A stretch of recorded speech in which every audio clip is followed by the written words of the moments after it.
Patay ang 4 na katao at 9 ang sugatan sa isa na namang insidente ng pamamaril sa isang high school sa Estados Unidos.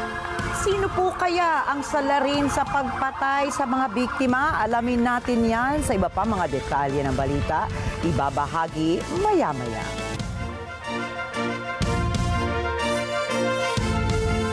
Magandang gabi. Ako po si Rikki Mathay. Ako si Rikki Alagao Flores. Ito ang mata ng Agila International. Para naman sa mga headlines ngayong Huwebes ng gabi. Fugitive Mayor Alice Go inaasahang darating sa Pilipinas ngayong gabi. Inflation rate ng Pilipinas nitong Agosto bumagal sa 3.3%. Malaysia nagpahayag na hindi aatras sa West Philippine Sea exploration nito sa kabila ng protesta ng Beijing. Russian President Vladimir Putin formal nang binuksan ang Eastern Economic Forum. At internet provider na Starlink pumayag na i-block ang X o Twitter sa Brazil.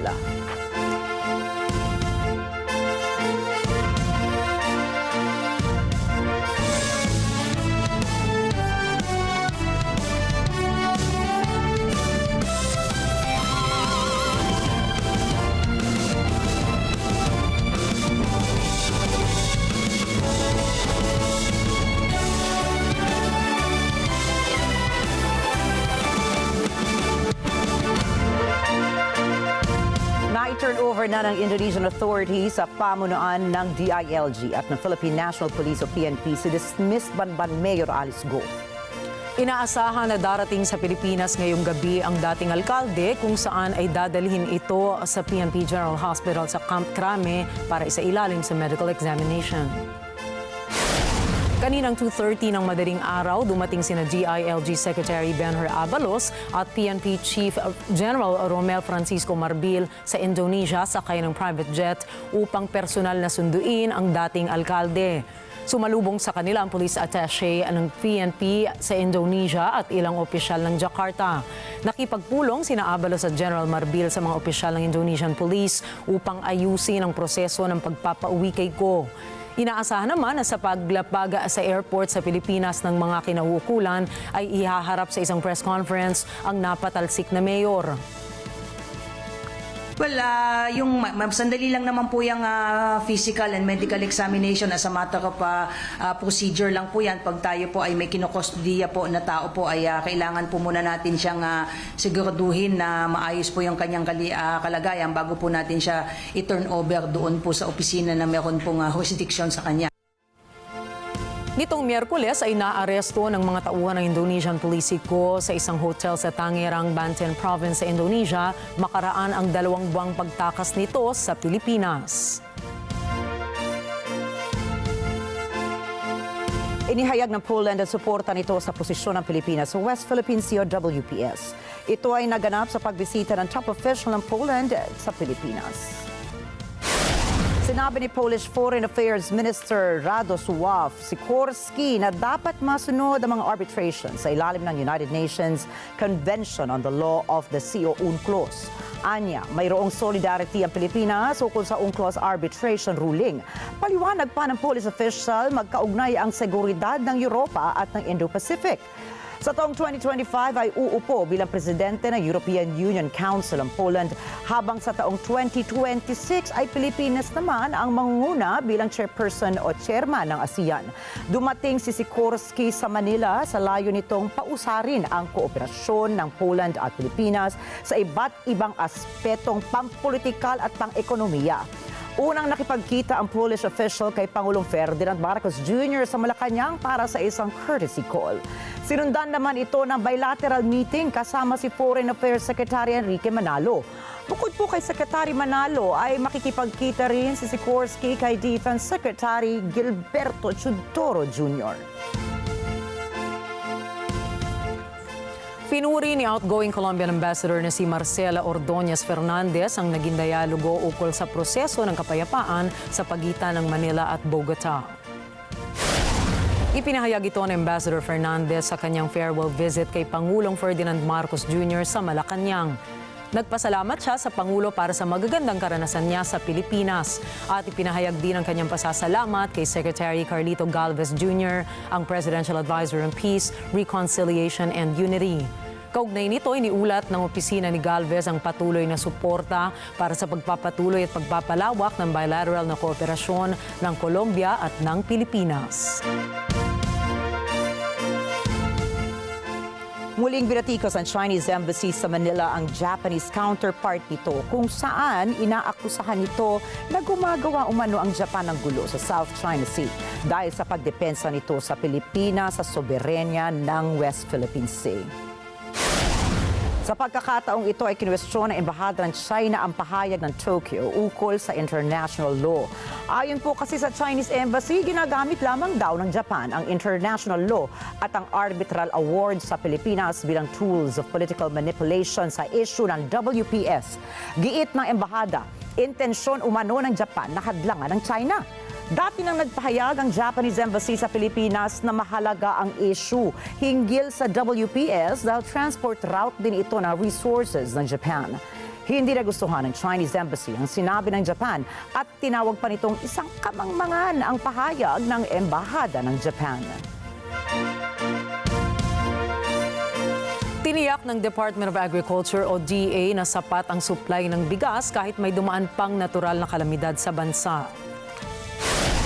Sinabi ni Agriculture Assistant Secretary Arnel de Mesa na hindi dapat matakot ang publiko dahil sapat ang supply ng bigas.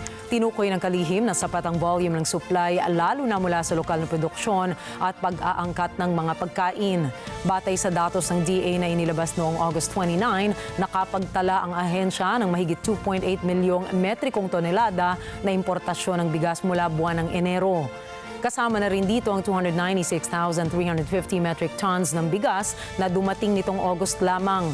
Sa harap nito ay nakapagtala pa rin ang ahensya ng mahigit 8.46 bilyong pisong halaga ng pagkalugi sa produksyon ng palay dahil sa pinagsamang epekto ng El Nino phenomenon, habagat, bagyong Aghon, bagyong Karina at ang inisyal na pinsala sa agrikultura ng pagsasalanta ng bagyong Enteng mula Enero hanggang Setyembre. Pero giit ni De Mesa, kung hindi dahil sa mitigation efforts ng DA, ay posibleng mas malala pa ang mga epekto ng mga weather phenomenon at iba pang kalamidad.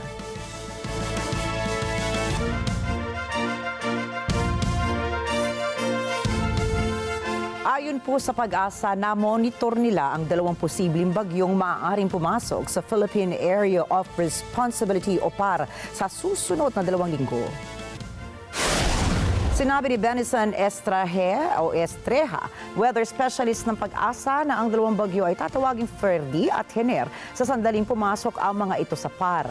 Samantala, sinabi niya nga magbibigay pa rin ang buntot ng bagyong Enteng ng mga pag-ulan sa Zambales at Bataan. Ito ay dahil sa pinalakas ni bagyong Enteng ang habagat kung kaya't posible pa rin umanong magdala ito ng mga panakanakang pag-ulan sa Tarlac, Metro Manila, Cavite, Bulacan, Pampanga at Rizal. Patuloy pa rin nakataas ang babala ng Pag-asa na umiwas sa mga lugar na madalas na binabaha. Ayon sa Department of Health o DOH, bumaba ng 18% ang influenza-like illnesses o ILI cases mula January 1 hanggang August 24 ngayong taon. O mula sa 125,153 ILI cases ay bumaba ito sa 102,216 cases na lamang.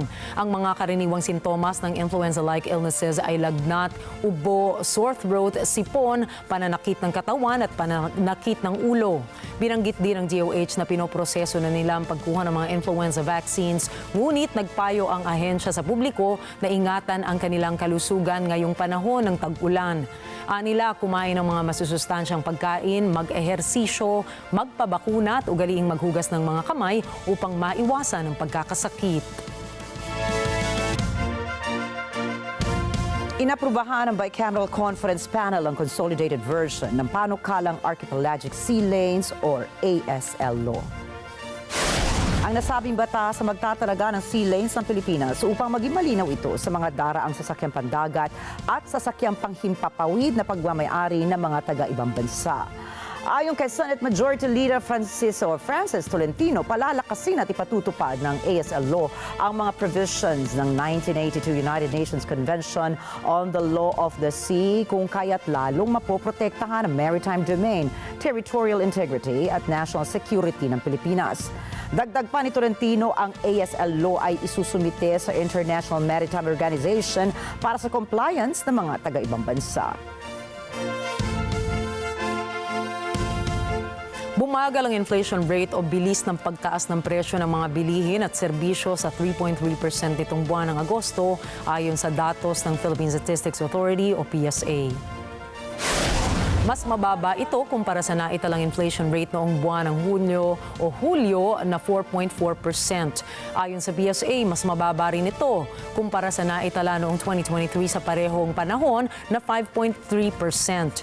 Pasok naman ang naitalang August inflation rate sa forecast ng Bangko Sentral ng Pilipinas na target range na 3.2% hanggang 4%. Tinukoy ng PSA na may kinalaman ng pagbagal ng food inflation itong buwan ng Agosto na 14.7% mula 20.9% ng July 2024.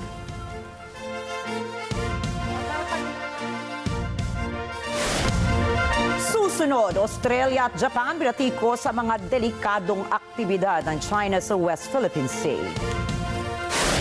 China nag-alok ng $51 billion para suportahan ang Africa.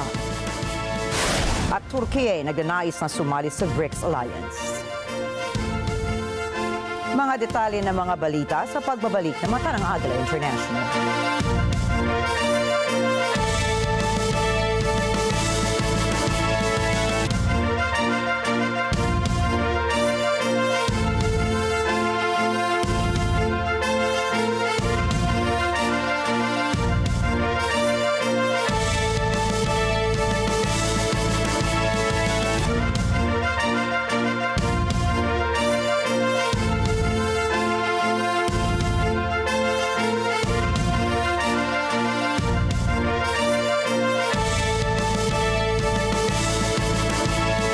This portion is brought to you by 318 Automart. May init na issue at malalim na talakayan. Wala namang scandals, wala namang corruption issue or anything of that magnitude to warrant a change in leadership. Ang news commentary show na matapang at may paninindigan. Kita mga, ito ngayon may Chinese mafia, nakakakuha ng mga authentic na Filipino birth certificate. Well, ako because nga sabi ko, ibabalance mo lang naman yan eh. So, maging mas stricto lang tayo, siguro taasan natin yung ante. Ano sa palagay nyo? Monday to Friday, 8 to 10 a.m. Dito lang sa Net 25. Together, Sunday 25. Sunday 25. Ang mga maiinit na balita at rumaratsyad ang usapan ng bayan. ihahatid namin sa 100%! 100% ang pagbabalita. 100% talakayan! Lunes hanggang Biyernes. Alas 5 hanggang alas 7 ng umaga. Live na live sa Radyo Agila 1062 Mega Manila. At sa Net 25. 100%! Sunday 25. Let's live together. Sunday 25. Nagbabalik si Wela. Gusto ko sanang ibalita na may boyfriend na ako. Kaya lang, may kasama. Andiyan na siya, si Papa P. Kaso, iba ang tingin nila. Wala akong katiwa-tiwala doon sa mukha ng Paolo. Oo nga, mukhang lulukohin lang si Wela eh. Mapatunayan kaya nila ang kanilang hinala? Ano ibig sabihin nito? Hawak ko na lahat ng pera. O mahuli siya sa akto ni Wela? Narinig namin si Paolo kahapon. Sa kanya daw ibigay yung... Tama kaya si May o inggit lang siya kay Wela? Yan, yung fashion show. Scam! Abangan ang mga nakakatuwang mga eksena dito lang sa May Forever. Alas 7 ng gabi, tuwing Sabado, dito sa Sunday 25. This Sunday on Cine Throwback. Come on, guys! We have to water the crops. Otherwise, this drought will dry them all up. Oh, this heat is making me exhausted. You guys, what are you doing? We are making a playground. Do you want to join us?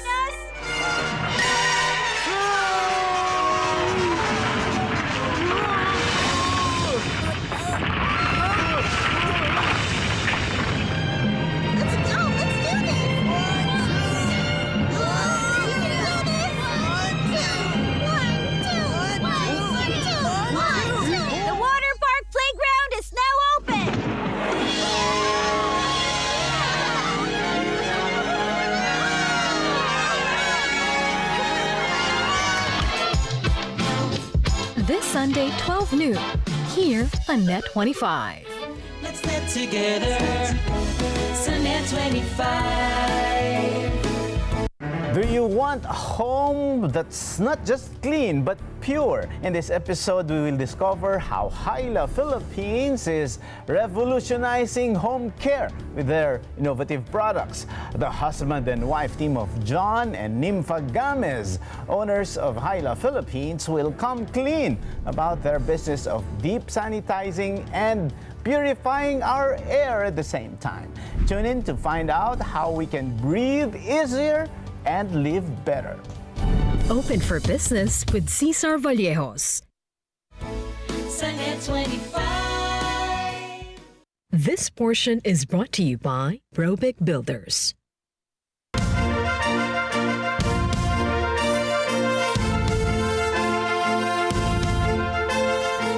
Binatikos ng Australia at Japan ang China sa kanilang tinawag na mga mapanganib na aksyon laban sa mga barko ng Pilipinas sa West Philippine Sea. Ayon sa isang joint statement ng dalawang bansa, sinabi nilang we express serious concerns over recent developments in the South China Sea, including an intensification of China's dangerous and coercive activities towards the Philippines, which have occurred with high frequency. Nasa Queen's Cliff ngayon si Japanese Defense Minister Minoru Kihara at Japanese Foreign Minister Yoko Kamikawa para makipagtipon sa kanilang katapat na si Penny Wong at Richard Marles. Tinalakay din ng dalawang bansa ang posibilidad na makilahok ang Japan sa AUKUS Security Alliance na kinabibilangan ng Australia, Estados Unidos at Great Britain.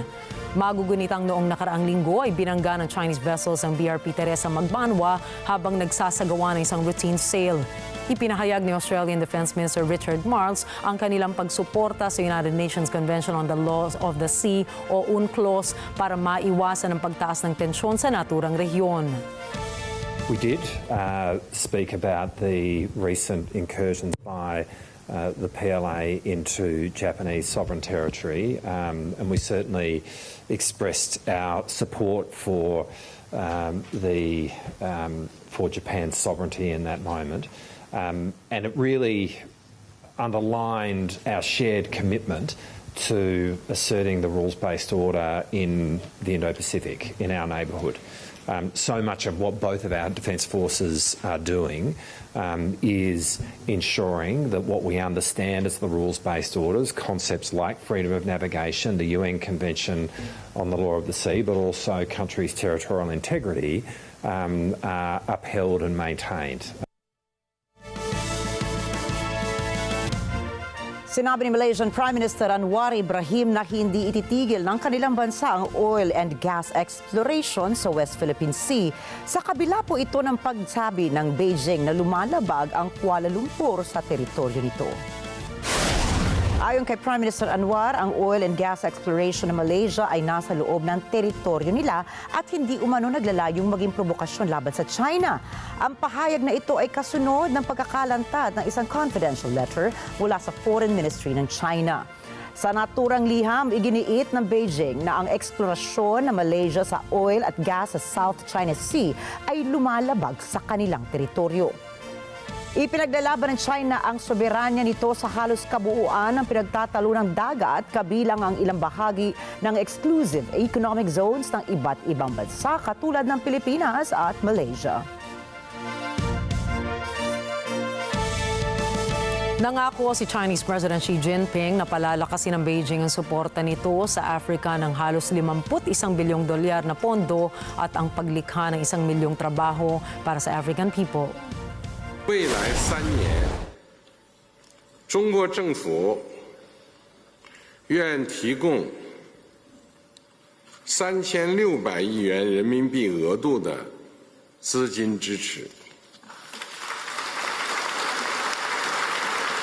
包括提供2100亿元人民币信贷资金额度和800亿元人民币各类援助。 推动中国企业对非投资不少于700亿元人民币。 Ipinahayag ng China ang hangarin nitong lumayo sa malalaking proyektong pang-infrastruktura. Sa halip ay tumutok na lamang sa mga pangangalakal at pakikipagpalitan ng produkto sa mga umuunlad na ekonomiya ng mga advanced at green technologies na malaki ang puhunan ng mga kumpanya sa China. Sinabi ni President Xi sa mga delegado mula sa Africa na magsasagawa ang Beijing ng 30 mga proyektong pang-infrastruktura sa buong kontinente. Nanawagan siya para sa isang China-Africa network na magtatampok ng land sea links at makakatuwang nila sa pag-unlad. Bukod sa mga proyektong pang-infrastruktura, idinagdag ni Xi na handa ang Beijing na maglunsad ng 30 proyektong magdadala ng clean energy sa Africa. Pumirma na ang India at Singapore ng mga Memorandum of Understanding o MOU para po yan sa pinalawak na ugnayan para sa kalusugan at sa pagpapaunlad ng kakayanan para sa semiconductors and digital technologies. Sa pagbisita ni Narendra Modi, binati siya ng kanyang katapat na si Prime Minister Lawrence Wong. Matapos nito ay binigyan pa siya ng isang ceremonial welcome bago sila sumailalim sa bilateral talks. Ito ang panglimang pagbisita ni Narendra Modi sa naturang city-state bilang Prime Minister. Kasama niya bilang representante ng bansa sina Foreign Minister Subramanyama Jaishankar at National Security Advisor Ajit Doval. Nais paigtingin ng India ang kanilang foreign partnerships dahil nakikita niyang posibleng makipagkompetensya ang kanyang bansa sa China para sa pinakamalaking ekonomiya sa Asia. हम भी भारत में अनेकों सिंगापुर बनाना चाहते हैं और मुझे खुशी है कि हम इस दिशा में मिलकर प्रयास कर रहे हैं। हमारे बीच जो मिनिस्टरियल राउंड टेबल बनी है वो एक पाथ ब्रेकिंग मैकेनिज्म है।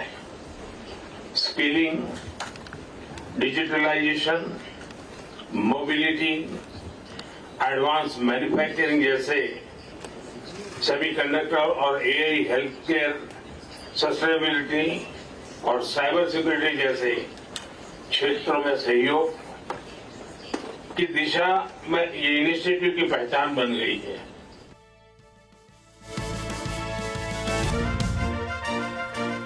Binuksan ng keynote speech ang pangsyam na Eastern Economic Forum o EEF na may temang Far East 2030.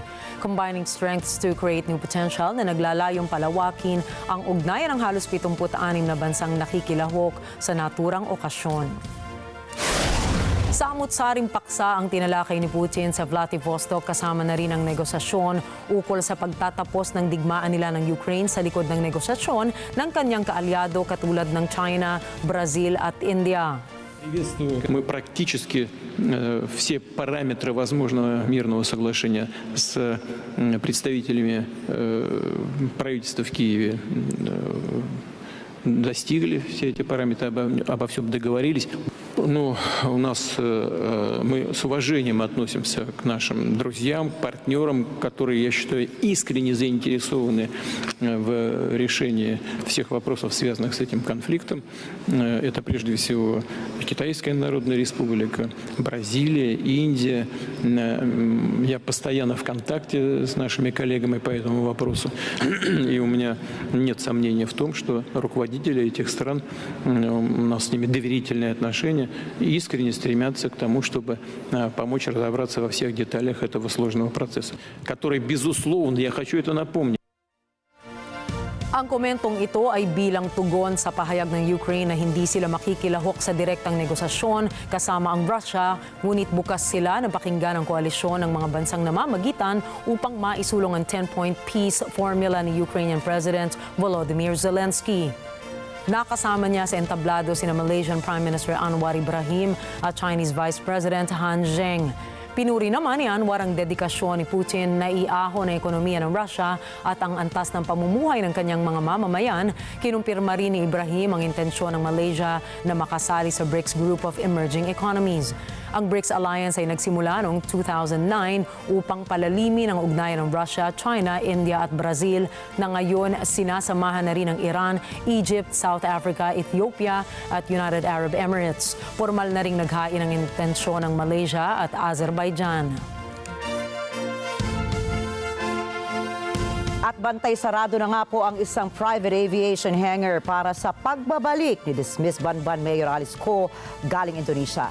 Narito po si Jim Tejano para sa balita. Jim, kamusta dyan?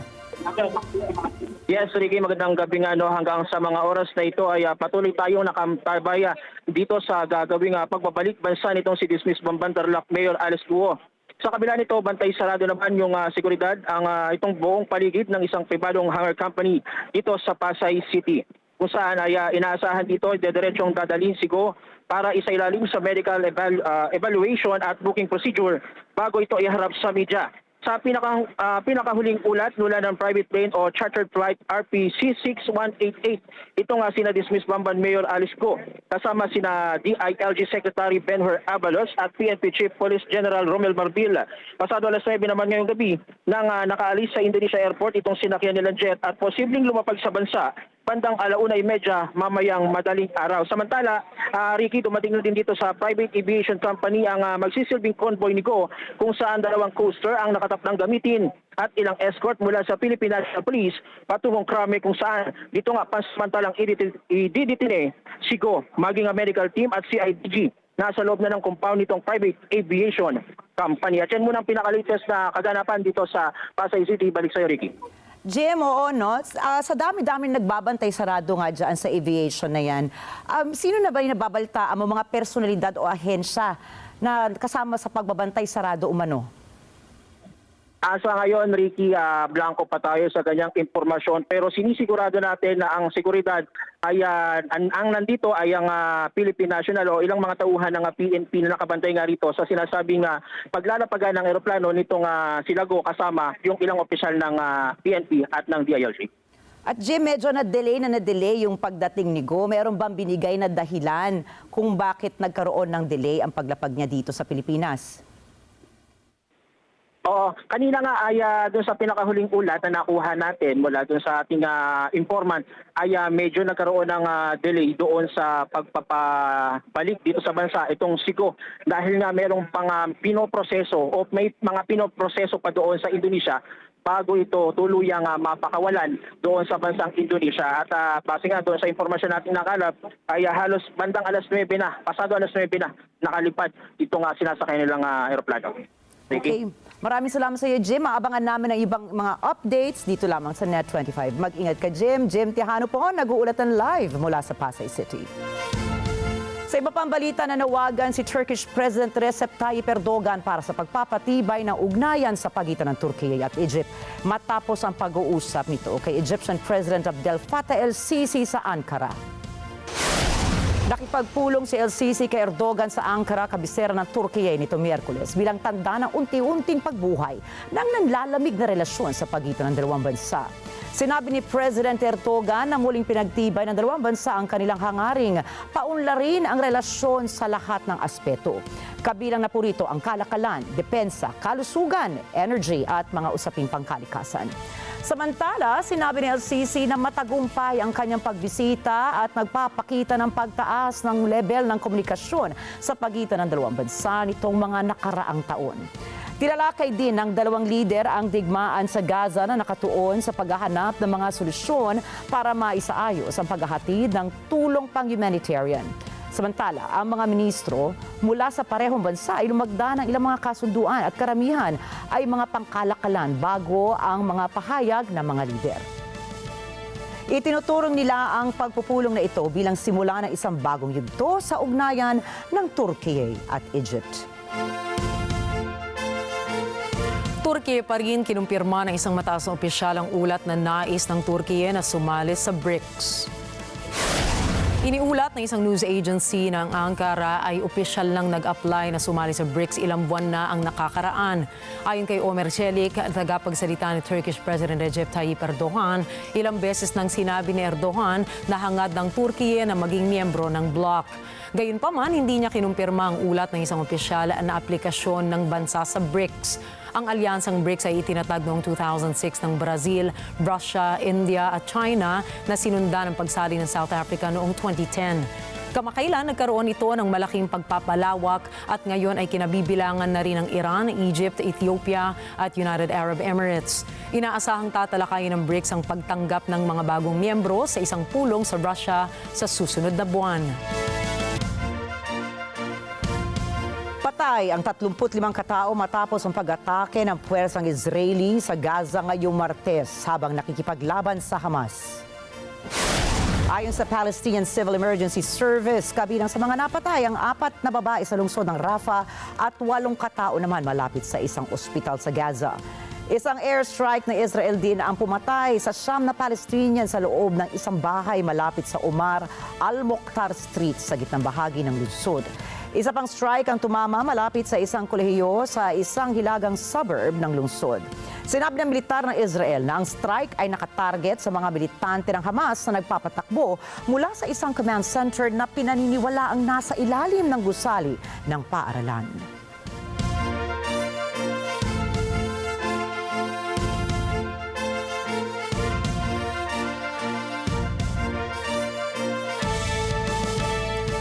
Kinumpirma na abogado ni dating Venezuelan presidential candidate Edmundo Gonzalez Urrutia na hindi humihingi ng asylum ang opposition leader mula sa anumang embahada roon. Ito ay sa kabila ng arrest warrant lamang sa kanya. Ang detalye mula kay Michelle Verzonilla. Noong Martes, pinabulaanan na abogado ni Edmundo Gonzalez Urrutia na si Jose Vicente Haro na humihingi ang leader ng oposisyon ng asylum sa anumang embassy sa Venezuela. Kinumpirma rin ni Haro na wala si Gonzalez sa tahanan nito upang maingatan ang kalayaan, integridad at buhay nito. Noong Lunes, inanunsyo ng tanggapan ng Venezuelan Attorney General na nag-issue ito ng arrest warrant laban kay Gonzalez. Inakusahan ang dating presidential candidate ng pakikipagsabuatan at iba pang krimen. Ang akusasyong ito ay bahagi ng kaguluhan kaugnay ng nakaraang eleksyon sa bansa kung saan kapwa inaangkin ni Gonzalez at Pangulong Nicolas Maduro ang tagumpay. Umani ng pagkondina mula sa ibang mga bansa ang arrest warrant laban kay Gonzalez. Kasama rito ang Estados Unidos, Argentina, Brazil, Canada at Peru. Michelle Verzonilla para sa Mata ng Agila International, Trusted, Connected, On Point. Inendorso di umano ni Russian President Vladimir Putin si US Vice President at Democratic Party presidential nominee Kamala Harris. Выбор американского народа. И, я уже говорил, у нас, фаворитом, если можно сказать, был действующий президент, господин Байден. Вот его сняли с гонки, но он рекомендовал всем своим сторонникам поддержать госпожу Харрис. Вот и мы тоже так сделаем, будем ее поддерживать. Nang tanungin ukol sa eleksyong magaganap sa Estados Unidos, sinabi ni Vladimir Putin na orihinal niyang pinapaboran si Joe Biden bilang magiging susunod na presidente ng bansa, ngunit ngayong inendorso ni Biden si Kamala Harris ay susuportahan rin niya ang kampanya ni Harris magmula ngayon. Ayon kasi kay Putin ay pinatawan siya ng maraming parusa at paghihigpit ni Donald Trump noong siya ay presidente pa, kung kaya't mas kampante siya na mag-endorso ng mas tradisyonal na politiko kumpara sa unpredictable na ugali ng Republican candidate. Трамп, он же ввел столько количества всяких ограничений и санкций в отношении России, сколько для него ни один президент раньше не вводил. А если у госпожи Харрис все хорошо, то, может быть, она воздержится от таких действий подобного рода. Или отменит их. В конечном итоге выбор за американским народом, и мы с уважением будем относиться к этому выбору. Pabiro pa niyang banggit, natutuwa raw siya sa pagtawa ng naturang kandidato. Это, во-первых, а во-вторых, раз завещали, значит надо, да? Вот. А во-вторых, она так выразительно и заразительно смеется, что это говорит о том, что у нее все хорошо. Susunod, 4 na katao patay, 9 sugatan sa isang school shooting sa Georgia, USA. Starlink sumunod sa utos ng Brazil na i-block ang X sa bansa. At stars and Joker 2 na sina Lady Gaga at Joaquin Phoenix nakatanggap ng standing ovation sa Biennale 2024. Yan at iba pang mga balita sa pagbabalik ng Mata ng Agila International.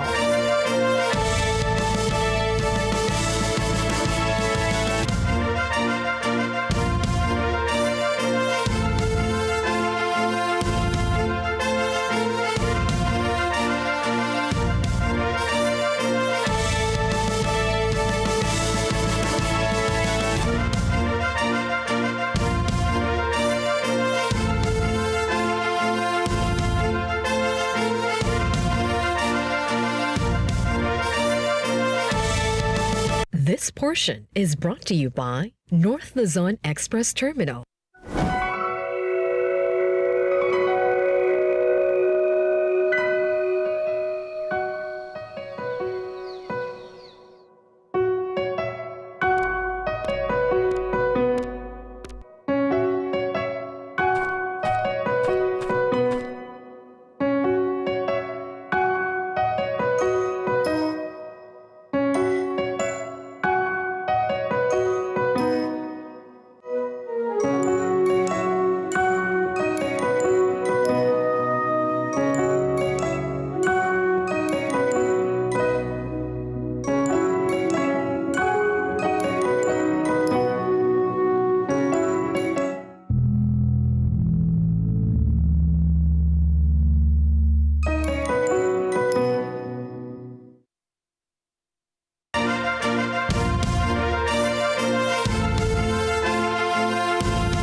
Noong Lunes, isa na namang insidente ng pamamaril sa isang high school ang gumulantang sa mga mamamayan ng Estados Unidos.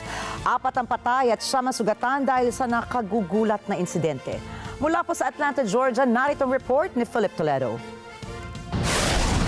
On Wednesday, at least 4 people were killed, 2 students and 2 teachers at the Appalachia High School in Winder, Georgia. Another 9 have been injured. The suspect gunman, Colt Gray, is a 14-year-old boy and a student in the high school. The sheriff's office says that at 10:23 a.m. it received reports of an active shooting. Officers from multiple law enforcement agencies and fire EMS personnel were dispatched to the high school. Police engaged the shooter and he reportedly surrendered immediately. The Barrow County Sheriff's Office says the suspect is in custody. A parent of a child who goes to the Appalachia High School says she is shocked by what happened today. Oh, my child was in his classroom, and so the shooter was shooting across from the classroom. So his coach had ended up blocking his door and locking the door to prevent the shooter from coming in his classroom. So, yes. Shock. I'm shocked because, I mean, this is Barrow County and stuff like this never happens here. So, it's shocking. I mean, like, a lot of kids are in shock and crying, and parents, you know, because we didn't think this would ever happen here. Sheriff Judd Smith calls the shooting an evil thing. What you see behind us, press conference just started. TV7 is an evil thing today. White House Press Secretary Karen Jean-Pierre says school shootings are not normal. This is not normal. This is not normal. Students and teachers deserve to know that their schools are safe. They should focus on learning, not lockdowns. The Georgia Bureau of Investigation says Gray will be tried as an adult. He is a 14-year-old student here at the high school. Again, he has been taken into custody. He will be charged with murder, and he will be tried as an adult and handled as an adult. In a statement, President Joe Biden and First Lady Jill Biden say they mourn the deaths of those whose lives were cut short by another senseless act of gun violence. He also adds that students are learning to duck and cover instead of reading and writing, which he adds cannot continue to be accepted as normal. Philip Toledo in Atlanta, Georgia, Net 25 News. Philip, you mentioned there were 9 who were injured. Let's make it clear, were these gunshot injuries? Yes, authorities say that not all injuries appeared to be gunshot wounds, and some people were hurt while fleeing the school. After securing the scene, authorities say there were no further threats, and the students were released at midday. Here in the U.S., September is when most schools start their academic year, and today, because of the mass shooting incident, other schools in the Barrow County school system were also placed on lockdown. The Barrow County Sheriff says that the investigation remains, quote, very, very fluid and no motive has yet been released. Back to you in the studio. Thank you very much, Philip Toledo, reporting from Atlanta, Georgia, USA. Sa Southern California, USA naman, idineklara ang state of emergency noong Martes sa Rancho Palos Verdes dahil sa lumalalang pagguho ng lupa roon. Narito ang report ni Perlo Rogacion. Ngayong Martes, idineklara ni Governor Gavin Newsom ang state of emergency sa Rancho Palos Verdes dito sa Southern California dahil sa hindi mapigil na landslide. Ito ay isang araw matapos putulin ng utility provider na Southern California Edison o SCE ang kuryente sa 105 bahay sa Seaview. Ito ay karagdagan sa 140 mga bahay na nawalan din ng kuryente noong Setyembre 1 sa Portuguese Bend. Noong weekend, nag-issue ang mga opisyal ng lungsod ng evacuation warnings. Hinikayat ng mga ito ang mga residente na maghandang lumikas at humanap ng alternatibong matutuluyan. Ang Rancho Palos Verdes ay may layong 30 milya timog ng Los Angeles. Ang komunidad ay matagal nang pineperwisyo ng unti-unting pagguho ng lupa. At nitong mga nakaraang araw, sadyang lumala ang pagguhong ito. Noong 29 ng Agosto, isang damaged utility line ang naging sanhi ng sunog. Matapos ang sunog, sinabi ng SCE na hindi na ligtas na mag-operate pa sa lugar. Sa 245 na mga bahay na nawalan ng kuryente, halos 30 ang hindi na magkakaroon nito. Pearl Rogasyon para sa mata ng Agila International. Trusted, connected, on point. Pearl, gaano na kasama ang sitwasyon at ano na ang desisyon ng utility provider tungkol sa komunidad ng Seaview sa Rancho Palos Verdes? Ayun na nga at talagang masama na ang sitwasyon ngayon doon. Ayon kay SCE Executive George Mandorf, dahil sa nangyari sa Seaview, hindi na kaya ng SCE na magbigay ng ligtas na electric service sa customers dito, doon.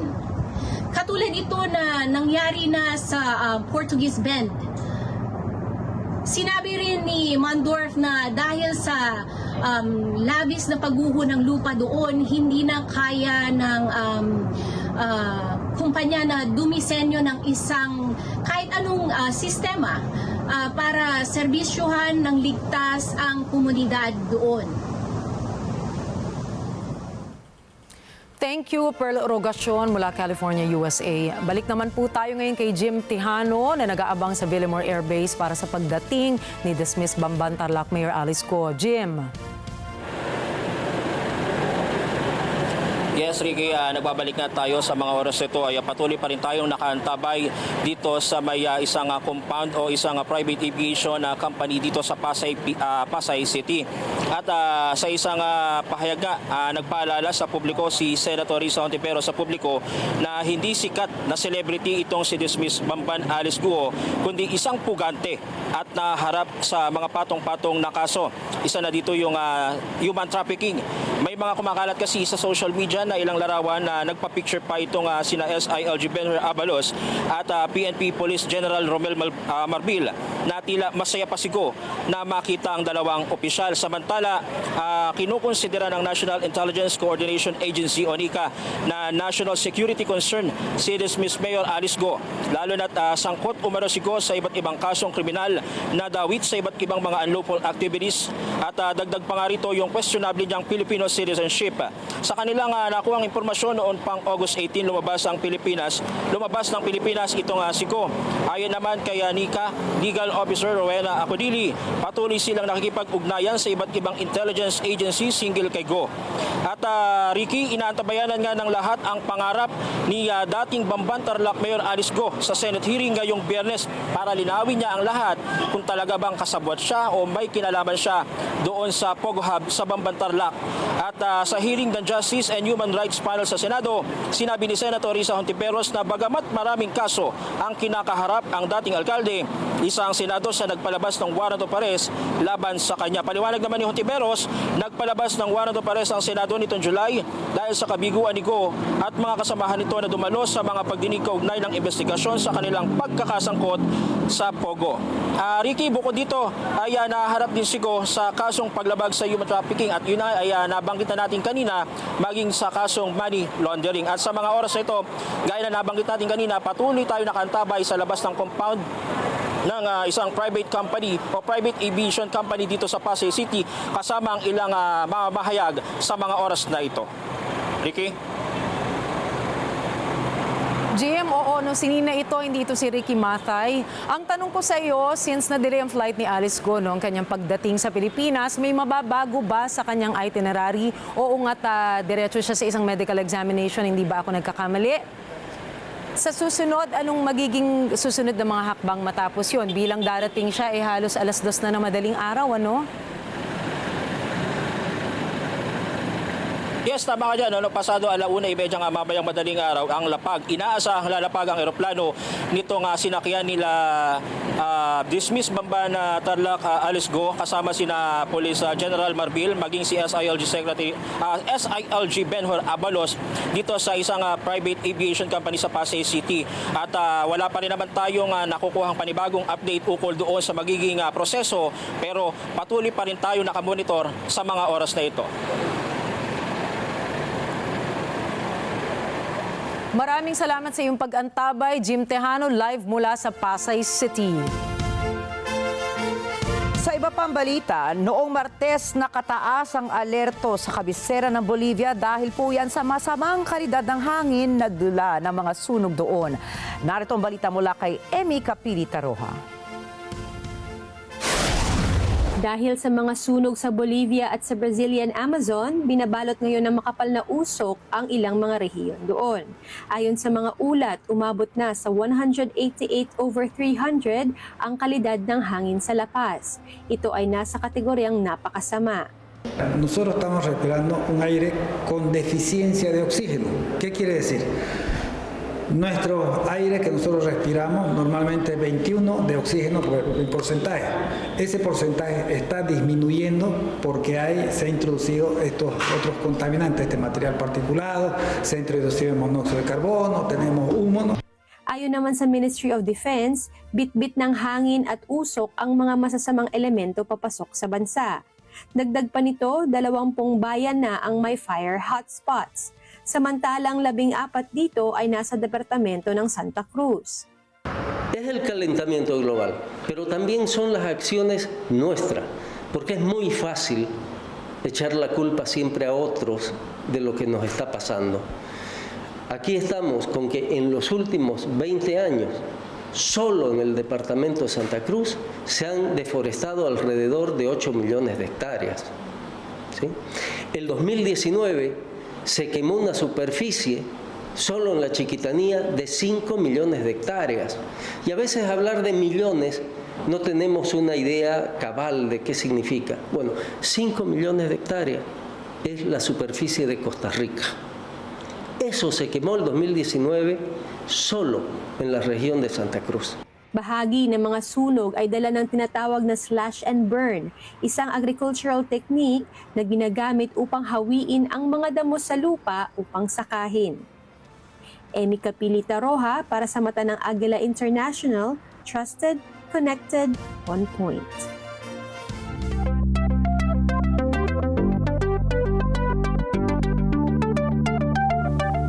Pumayag na ang Starlink na i-block ang social media platform na X sa Brazil matapos ipag-utos ito ng Brazilian Supreme Court.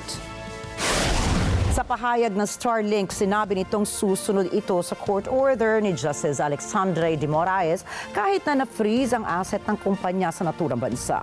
Sa kabila nito ay patuloy na lalapit ang Starlink sa ibang legal avenues dahil may ibang sumasang-ayon na labag sa Brazilian Constitution ang court order ni Moraes. Naghain na ng apela ang Starlink hinggil sa pagsususpinde ng X sa Brazil. Ilang araw matapos ipag-utos si Justice Moraes na mapangalan ang ex ng local representative nito ay may isang Supreme Court panel ang unanimously na nagsulong na i-block ang social media platform sa nasabing bansa.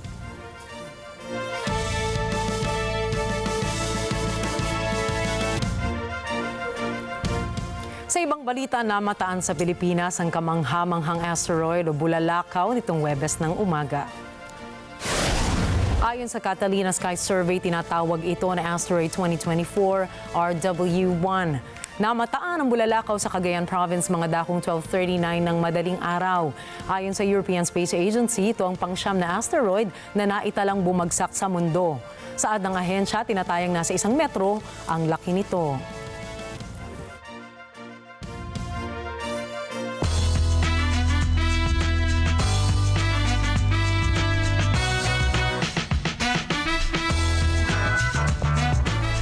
Malakas na balakbakan at 11 minutong standing ovation ang natanggap ni Lady Gaga at Joaquin Phoenix sa naging pagdalo nila sa Biennale 2024.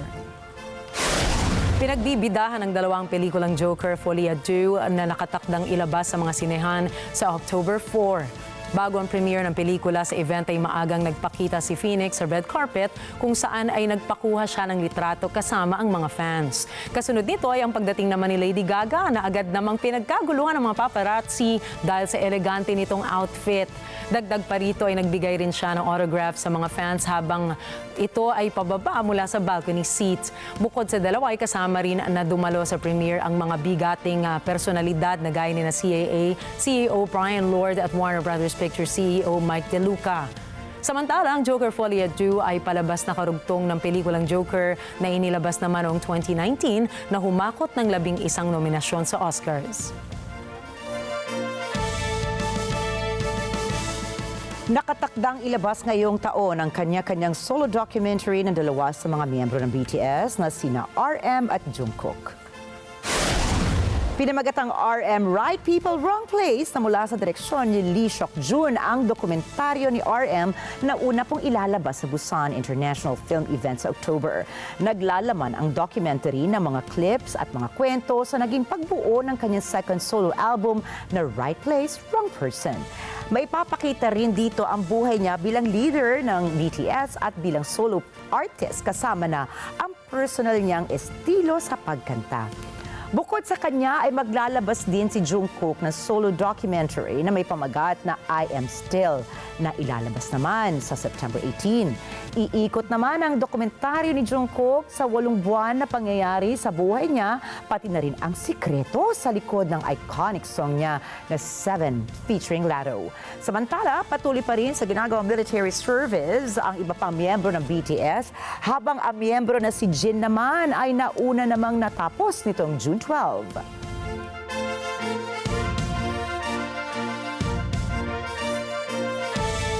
Inilabas ng Warner Brothers ang unang trailer ng live-action movie ng larong Minecraft. Batay sa impormasyon mula sa trailer, ipapalabas sa takilya ang A Minecraft movie sa April 2025. Ang Minecraft ay isa sa mga best-selling video games of all time matapos makapagbenta ito ng higit 300 million copies. Ilan sa mga artistang lumabas sa trailer ay sina Jack Black bilang si Steve, isang playable character ng orihinal na laro, at si Jason Momoa bilang The Garbage Man. Kasamang bibida sa pelikula si Oscar nominee at The Color Purple actress Danielle Brooks, Jennifer Coolidge ng The White Lotus, Emma Myers ng Wednesday, at Just Mercy actor na si Sebastian Eugene. Ayon sa opisyal na sinopsis ng pelikula, napunta ang grupo sa mundo ng Minecraft na tinatawag na Overworld. Doon magsisimula ang kanilang paglalakbay sa cubic world ng Minecraft.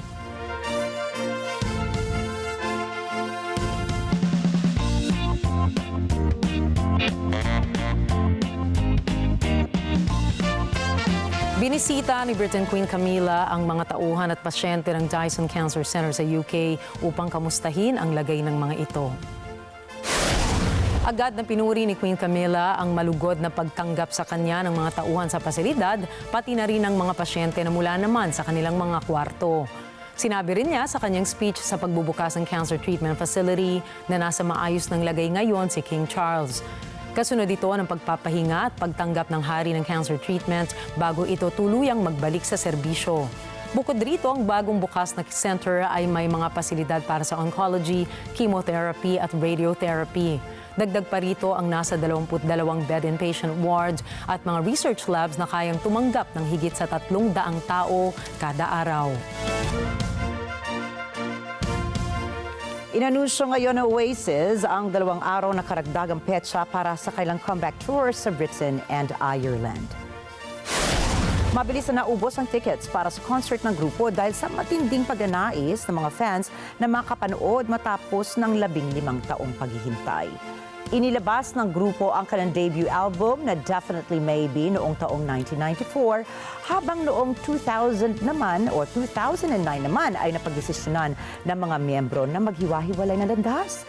Una nang inanunsyo ng Oasis ang 14 na concert shows na magsisimula sa Cardiff sa susunod na taon. Kabilang sa mga nakatakda nilang puntahan ay ang Manchester, Edinburgh at London na may karagdagang 2 araw. Samantala, inabot naman ng ilang oras sa mga fans sa pagbili ng tickets online na naging dahilan para sa pagkadismaya ng ilang fans.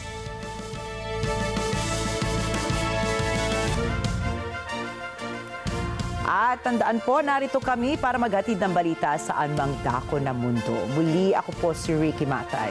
At ako naman si Rikki Alagao Flores at ito ang Mata ng Agila International. Para naman sa mga balitang nangyari sa iba't ibang panig ng mundo, punta naman tayo kay Alma para sa Net 25 World News. Take it away, Alma.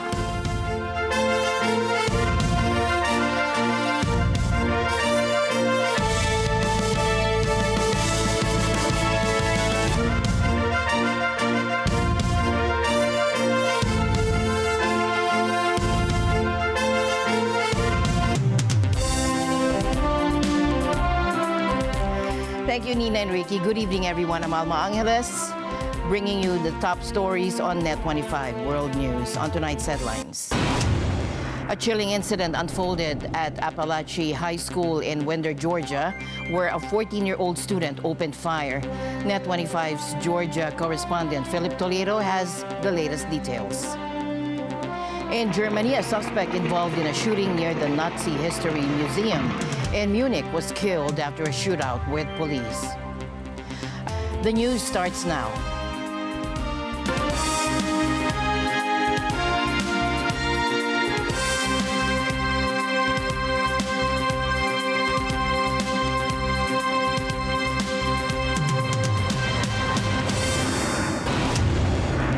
A chilling reminder of the pervasive threat of gun violence in schools came today when a 14-year-old student opened fire at Apalachee High School in Winder, Georgia. Net 25's Georgia correspondent Philip Toledo tells us more. On Wednesday, at least 4 people were killed, 2 teachers and 2 students, in a shooting at the Apalachee High School in Winder, Georgia. Another 9 have been confirmed injured. The suspected gunman, Colt Gray, is a 14-year-old boy and a student in the high school. The sheriff's office says that at 10:23 a.m. it received reports of an active shooting. Officers from multiple law enforcement agencies and fire and EMS personnel were dispatched to the high school. Police engaged the shooter and he reportedly surrendered immediately. The Barrow County Sheriff's Office says the suspect is now in custody. A parent of a child who goes to the Apalachee High School says she is shocked by what happened today. My child was in his classroom, and so the shooter was shooting across from the classroom. So his coach had ended up blocking his door and locking the door to prevent the shooter from coming in his classroom. So, yes. Shock. I'm shocked because, this is Barrow County and stuff like this never happens here. So it's shocking. A lot of kids are in shock and crying, and parents, because we didn't think this would ever happen here. And all of us, including me, I was crying, I was shaking, and I just didn't know where my mind was. I was just so scared. But yeah, a lot of us were just crying. All you hear is crying. All you hear is the sirens from outside, so it made us even more scared because we were like, oh, it's real, it's real. Yeah. Really sad. It took us a while before we realized that she wasn't one of the victims. It was a good 45 minutes, probably an hour before we got word that she was okay. It was very terrifying. It's the least thing you expect to happen around here of all places. We just came back from a long weekend vacation with the whole family. To come back to this the first day back, just terrible. It's just hard to grasp. I have 2 children that go to Heyman Morris, which borders the school. And so first thing was immediately calling the schools, then the text messages and stuff started coming through from the schools. Terror, absolute terror. Sheriff Judd Smith calls the shooting an evil thing. I want to give our sympathies to our community, our school system, our kids, our parents that had to witness this today. Obviously, what you see behind us press conference is is an evil thing today. At about 9:30 this morning, service out here. we received the first call that there was an active shooter in this on this campus. This is a very, very fluid investigation. It's very early. And I have asked the assistance of the GBI and the agencies here behind me today, and there are multiple agencies that responded this morning to help us and help the Sheriff's Office. We do have a suspect in custody, and we are asking for your patience as the media to please let us get the facts that we need to make sure we get this right. White House Press Secretary Karen Jean-Pierre says school shootings are not normal. This is not normal. This is not normal. Students and teachers deserve to know that their schools are safe. They should focus on learning, not lockdowns. The Georgia Bureau of Investigation says Gray will be tried as an adult. He is a 14-year-old student here at the high school. Again, he has been taken into custody. He will be charged with murder, and he will be tried as an adult and handled as an adult. This is just a senseless tragedy on top of so many senseless tragedies. Our kids are sitting in a classroom where they should be fulfilling their God-given potential, and some part of their big, beautiful brain is concerned about a shooter busting through the door of the classroom. It does not have to be this way. In a statement, President Joe Biden and First Lady Jill Biden say they mourn the deaths of those whose lives were cut short in another senseless act of gun violence. Biden added that students are now learning to duck and cover instead of to read and write, and adds that this should not be normal. Philip Toledo, Atlanta, Georgia, Net 25 News. Back to you. And Philip joins us now. Philip, you mentioned that there were 9 people injured. Can you clarify whether all of these injuries were a result of gunshot wounds or if some were sustained during the evacuation process? Yes, authorities say that not all injuries appear to be gunshot wounds. Some were injured while fleeing. And after securing the area, authorities were able to say that there were no longer any threats, and students were able to be released at midday. You know, here in the United States, this is the time in September when many schools are returning for the academic year, and because of this, other schools in Barrow County were on lockdown due to the incident in Appalachia. The Barrow County Sheriff also says that the investigation remains, and I quote here, very, very fluid, and no motive has yet been released. Back to you, Alma. Thank you, Philip.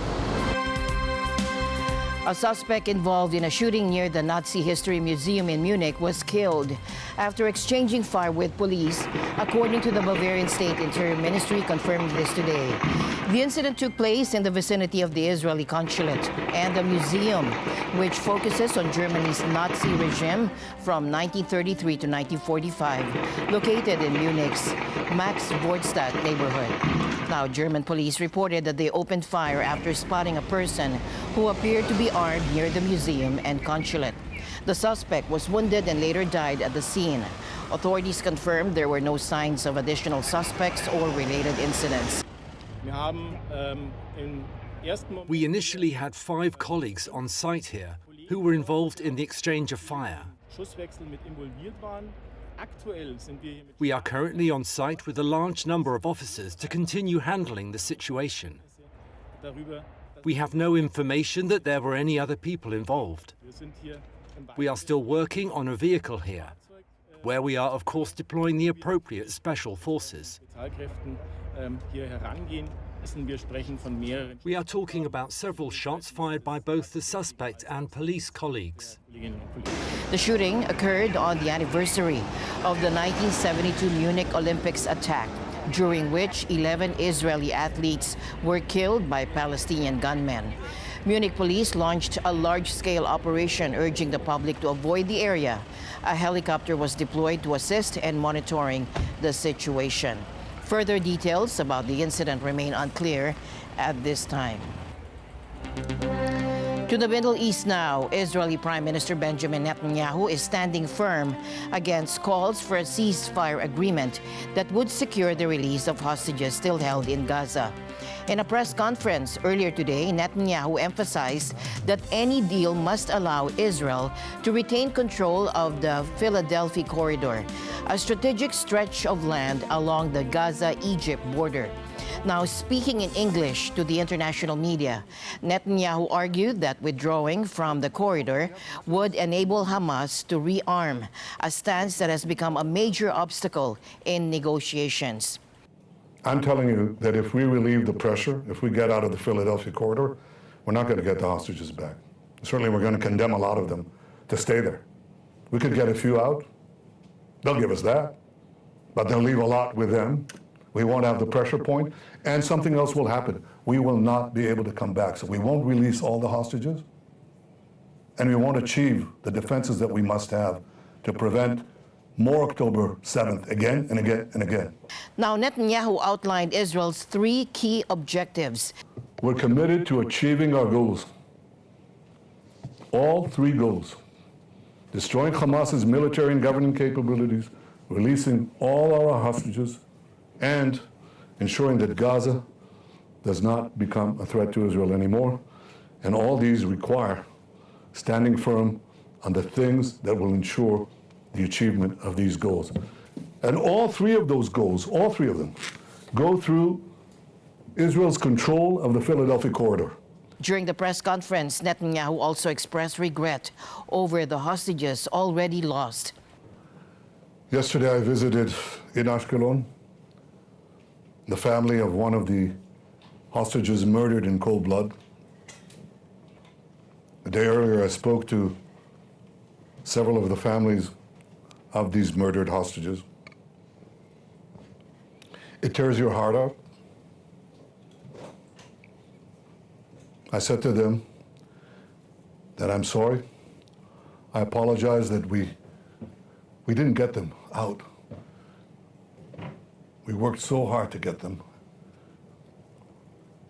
We were close, but we didn't. The U.S. is taking new steps to hit Russia with sanctions over attempts to influence American opinion ahead of the upcoming election. With just 2 months to go, the Biden administration is cracking down on foreign interference. Today's target, Russia. The Department of Justice announced the seizure of 32 internet domains allegedly used or sponsored by the Russian government to spread propaganda, with the sites designed to look like major U.S. news outlets. The American people are entitled to know when a foreign power is attempting to exploit our country's free exchange of ideas in order to send around its own propaganda. And that is what we alleged happened in this case. We allege that as part of that effort, RT and its employees, including the defendants, implemented a nearly $10 million scheme to fund and direct a Tennessee-based company to publish and disseminate content deemed favorable to the Russian government. As alleged in our court filings, President Vladimir Putin's inner circle, including Sergei Kirilnikov, directed Russian public relations companies to promote disinformation and state-sponsored narratives as part of a program to influence the 2024 U.S. presidential election. Meanwhile, another case involves former New York State employee Linda Sun, who pleaded not guilty to charges of accepting millions from China in exchange for influencing state government decisions. Officials say her alleged involvement in the scheme posed a serious national security threat. It's not just Russia and China under scrutiny. The U.S. government is also watching for election interference from Iran. Unfortunately, we know that Russia is not the only foreign power seeking to interfere in our elections. As the U.S. intelligence community noted 2 weeks ago, we have observed increasingly aggressive Iranian activity during this election cycle. The Justice Department's message is clear. We have no tolerance for attempts by authoritarian regimes to exploit our democratic system of government. We will be relentlessly aggressive in countering and disrupting attempts by Russia and Iran as well as China or any other foreign malign actor, to interfere in our elections and undermine our democracy. Russian President Vladimir Putin saying his country does not pursue the dollarization policy, but it was forced to seek other options. He said U.S. sped up switch to settlements in other currencies by their, quote, unprofessional actions. Take a look.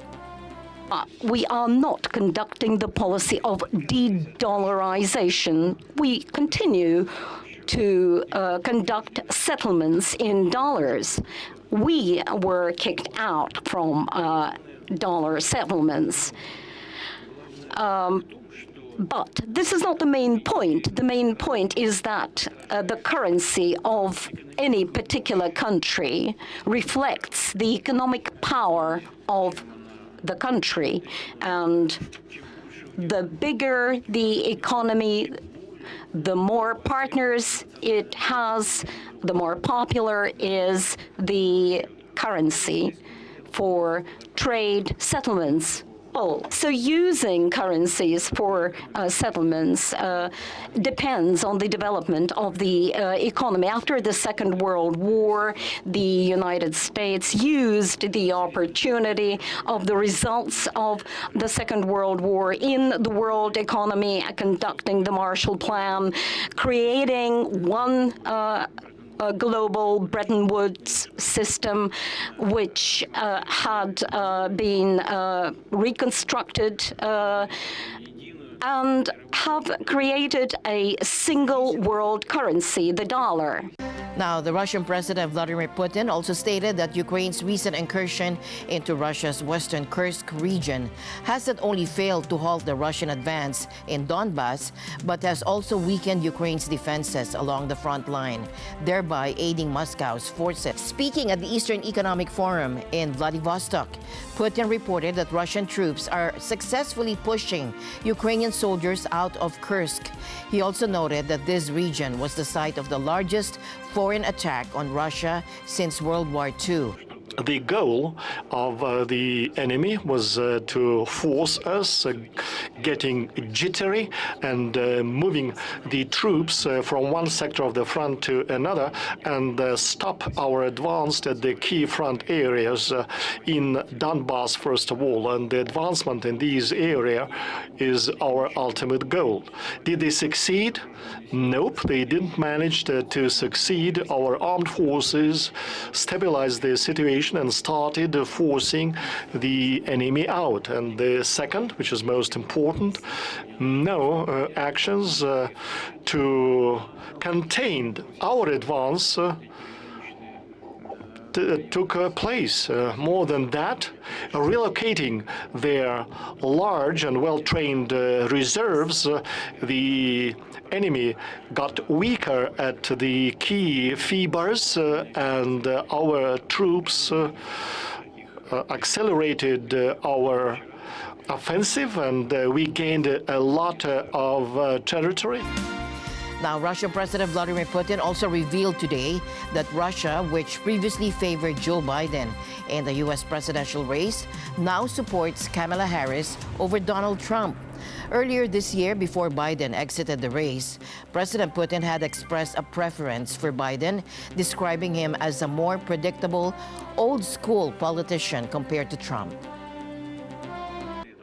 That if we can name a favorite candidate, it used to be Joe Biden, but now he is not participating in the election campaign, and he recommended to all his allies to support Ms. Harris. So that is what we are going to do. So it was, well, he said that we should, that is why we should also do that. Well, her laugh, she's laughing, her laugh is so fascinating. It means that everything is good, and if everything is good,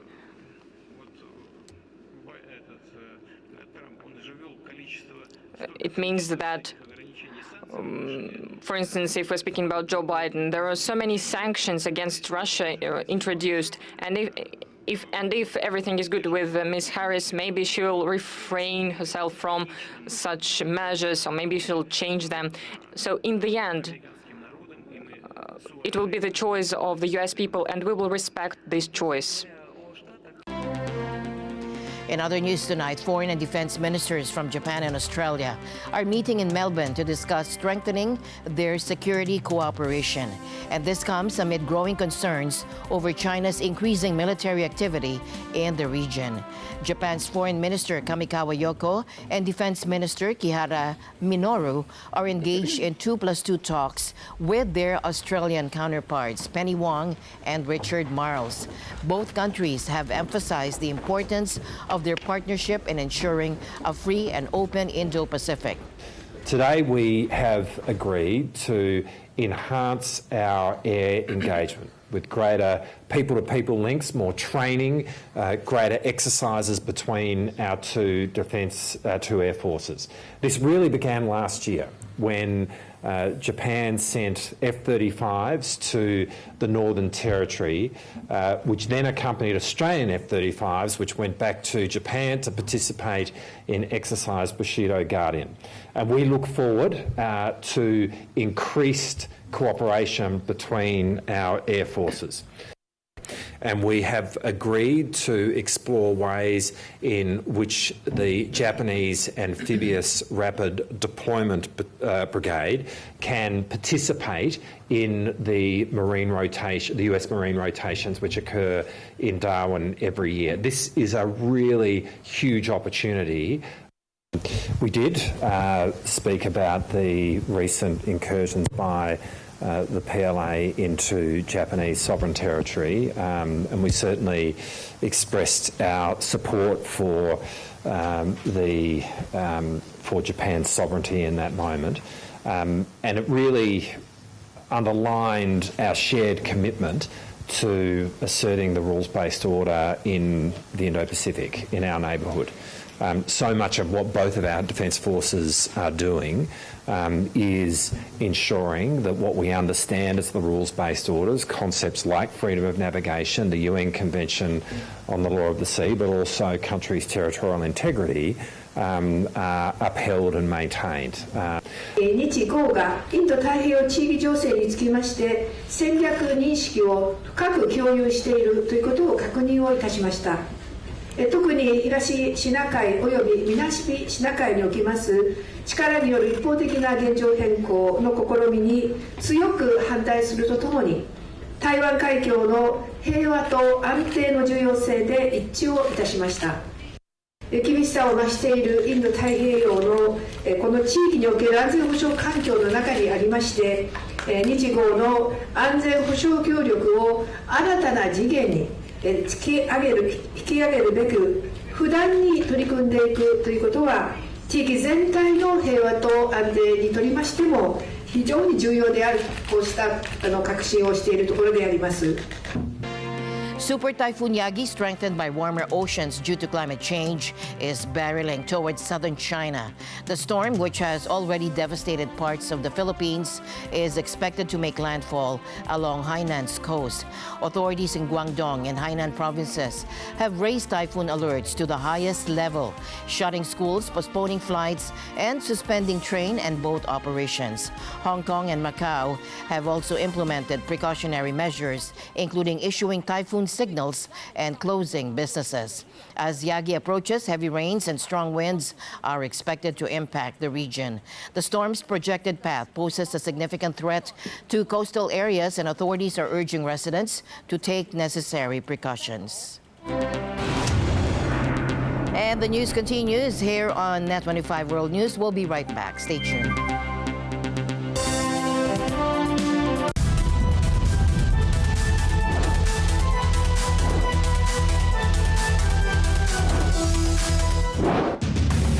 Exclusive!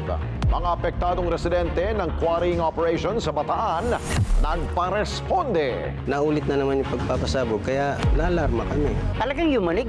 Nagising nga anak ko, sabi niya dumidruga. Pagsabog, busy yung bundok, iirap yun. May gumuna kasi malakas talaga eh. Sobra. Hindi mo alam kung anong intensity na yun, kung mamamatay na ba kami noon. Viral ngayon, pagresponde sa banggaan ng dump truck at closed van sa C5. Naging mabagal ba? at grupong tumutulong ng malaki sa mga nangangailangan sa pamagitan ng pagsasagawa ng mga fun run ating kilalanin. Sabado, alas 6 hanggang alas 7 ng gabi, ito ang Responde, Mata ng Mamamayan. Stick together, Sunday 25, Sunday 25.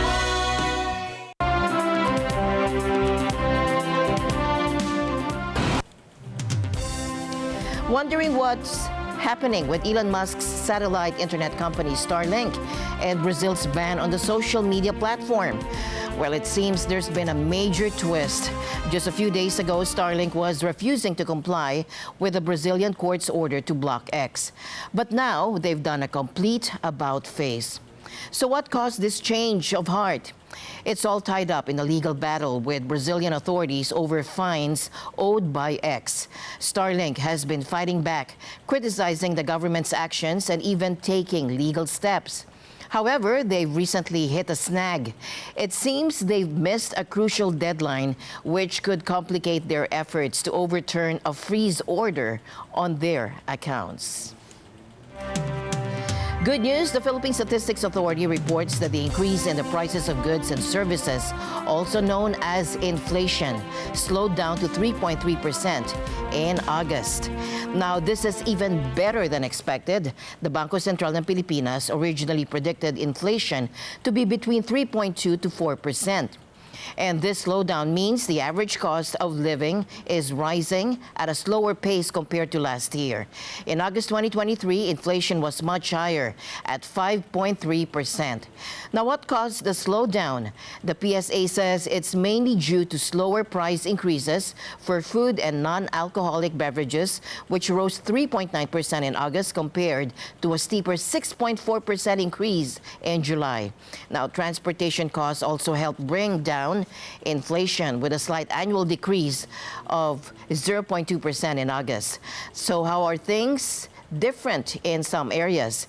The slowdown is happening nationwide. Inflation in Metro Manila, or NCR, eased to 2.3%, while inflation in areas outside NCR went to 3.6%.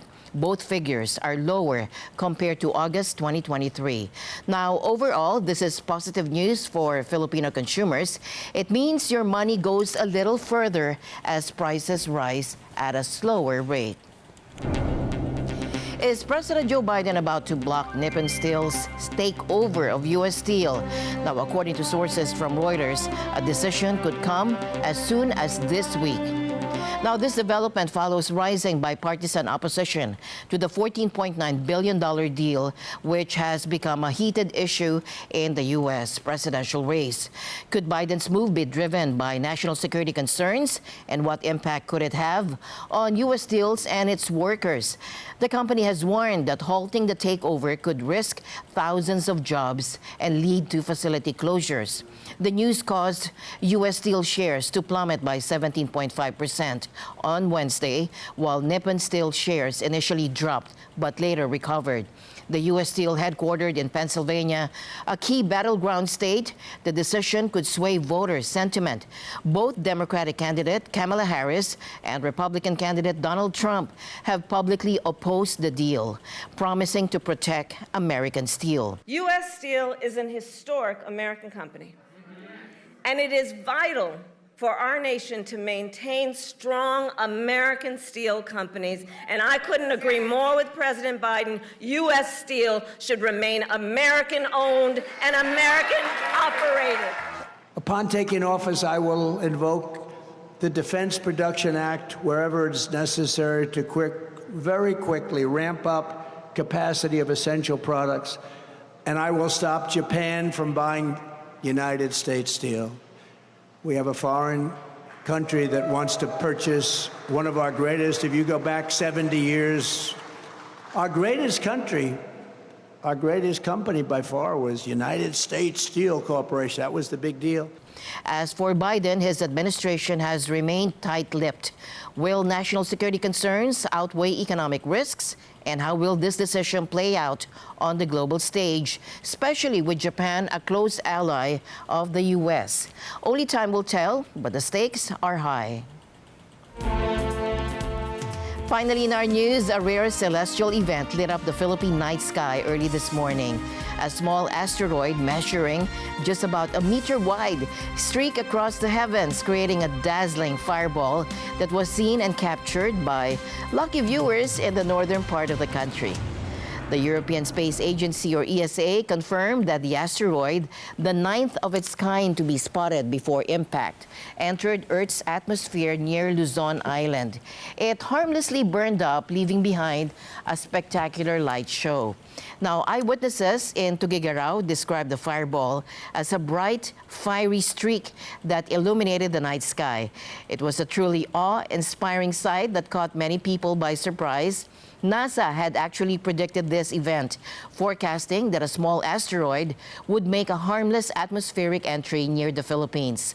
Their prediction proved to be accurate, showcasing the advancements in our ability to track and monitor potential space threats. And with that, we end tonight's broadcast. For everyone here on Net 25, I'm Alma Angeles. We'll see you back tomorrow. Good night.